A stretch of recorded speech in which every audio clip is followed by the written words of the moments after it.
This is Tanea with TPK Feng Shui and Design. Welcome back, challengers. You made it. This is day 5 and you have arrived. You've gotten through most of your closet and today you'll finish it off. You'll touch your outerwear if you didn't get to that yesterday. And if you choose to, you can do the bonus section and go through your jewelry. I highly recommend it. Those are fantastic money-making items for consignment and also fun to pass down to a niece or a friend who might appreciate them. Some of you may be in a place where your closet is looking and feeling a little empty. To be honest, that's not a bad feeling to sit with and allow yourself to be comfortable with, that feeling of space. However, you don't really want to have drawers that are half full because every time you open them, you might think, wow, those are pretty empty, which leads you to believe you should fill them. So if that's you, if you have drawers and shelves and hangers that are pretty empty, what you want to do is consolidate. Whenever possible, you want to use the existing built-in storage that you have in your house. That might mean that you pull all of your tops out of the armoire in your bedroom and you put them instead into drawers or shelves in your closet. The goal is to have your drawers and your shelves about 90% full, so it feels like enough, abundant rather than empty. Some of you may find that you have empty armoires that used to be full. If that's you, congratulations. One significant way to make your space feel less full, less overwhelming, is to remove large storage pieces of furniture. I spoke to someone yesterday who mentioned removing a large dark couch from her space, and she said that she didn't even realize how the couch sucked the light out of the room until she took it out of the space. Large furniture pieces, couches, armoires, chests, they have a big impact on how a space feels. So whenever you can remove something like that, whenever you can use your built-in storage instead, that's a fantastic idea. If you plan to attend a clothing swap or if you're looking to fill your gaps you have in your wardrobe, I would caution you to be mindful not to reacquire clothing that doesn't bring you joy.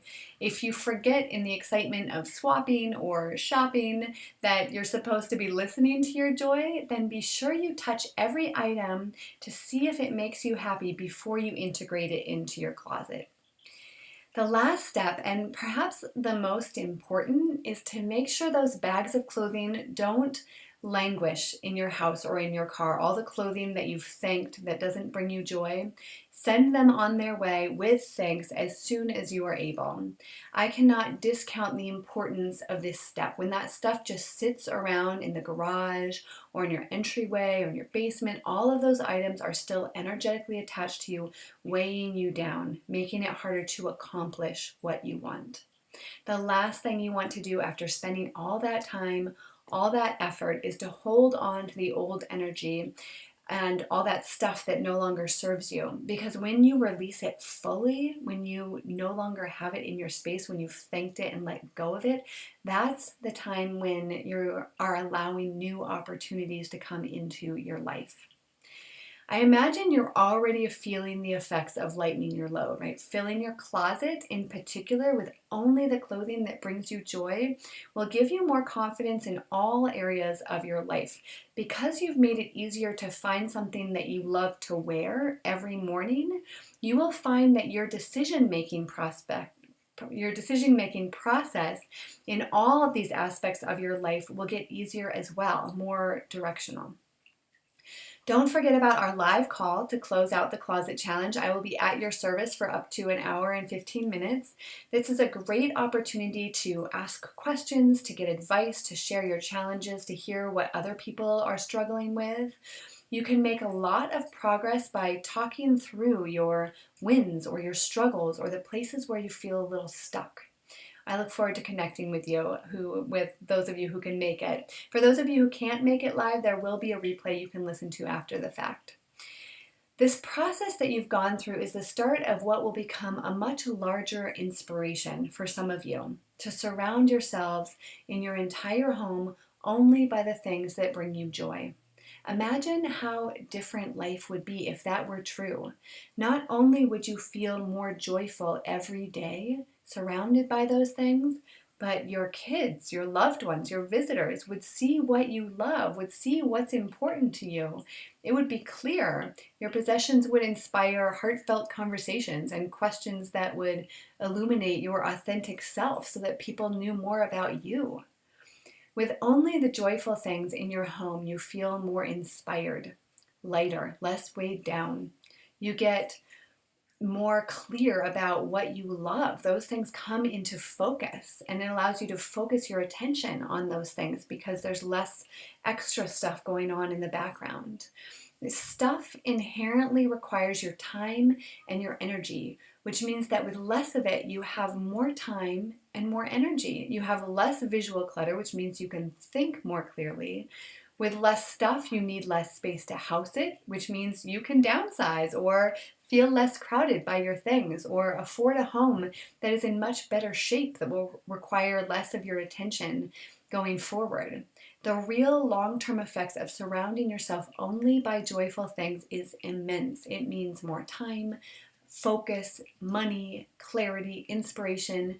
You get to spend your time doing the things that you love with the people who make you happy. As you can see from your challenge, it takes work to live in a home that is easy to maintain and clutter-free. Work on the front end, but the time you recover once you live in a home that only houses the things that you love is substantial. The time for spending with your loved ones, for doing the things that you love. And it's not just time, it's energy, it's inspiration and creativity that begins to flow once your space is less stuck. You've seen how the work is energizing. It makes you and your space feel inspired. It makes you not want to stop until you're through. But going through all of your things is a long-term project. It's easy to flag in that energy. You go in waves. It's cyclical. You have more time to complete it. You have less time. You feel more inspired. You feel less inspired. That's why it's really helpful to be a part of a community that is walking through those steps together. And it's helpful to have the accountability so that you take the next step even when you would rather do something else. I run a course called Clear Your Space, Clear Your Mind. It's a 10-week program that is designed for people who feel overwhelmed and exhausted by the state of their homes, who feel like they're constantly picking up after people, constantly purging, but it doesn't seem to make an impact. We use Feng Shui and the Bagua map to set powerful intentions, mindfulness to become more aware of the blocks and to work through the blocks that inevitably come up when you're working with your things, the hard stuff that really keeps people from decluttering. And we use the KonMari method to declutter, to tidy, to organize. The trifecta has amazing results. With weekly lessons and live coaching calls, our group forum, guest speakers, and one-on-one time, I clearly outline and hold your hand through the steps you will take to declutter your entire home, to live in a clutter-free existence. By the end of 10 weeks, you will feel breathing room in your life and in your home. You will feel more spacious and easeful and balanced. You will have more time for your loved ones. What you love, what brings you joy comes into focus, and that's how you spend your time. So sign up for a strategy session with me today. It's a free half hour of my time. There's no catch. This is for those of you who want to keep up the momentum but aren't quite sure how to do that. For those of you who feel inspired and want to capitalize on your progress you've made already. This is also for you if you're actually feeling a little stuck or unsure. On that half-hour phone call, we'll dive deep into the struggles that you have in your particular space. And if you're a good fit, we can talk about how I can help you move forward. I only have spots open this week and next, and I'm opening my calendar to my wider community shortly. So schedule your spot today while I still have spaces available. I look forward to talking with you. The last thing I ask of you is to fill out the exit survey. It's brief, it's to the point, it will take you 5 minutes, and in doing so, you will win the chance for a free hour-long coaching call with me. I'll enter everyone who fills out the exit survey into a drawing, and I'll pick a name out of the hat. It's incredibly helpful for me to get your feedback so that I can make the Closet Challenge that much more impactful the next time around. So, congratulations on all your effort you've put in the last 5 days. I know it's not insignificant, and I'm so glad that you're already reaping the rewards of lightening your load, of feeling more clarity and energy and inspiration in your space. Keep up the momentum. This is Tanea signing off with your 5-day closet challenge.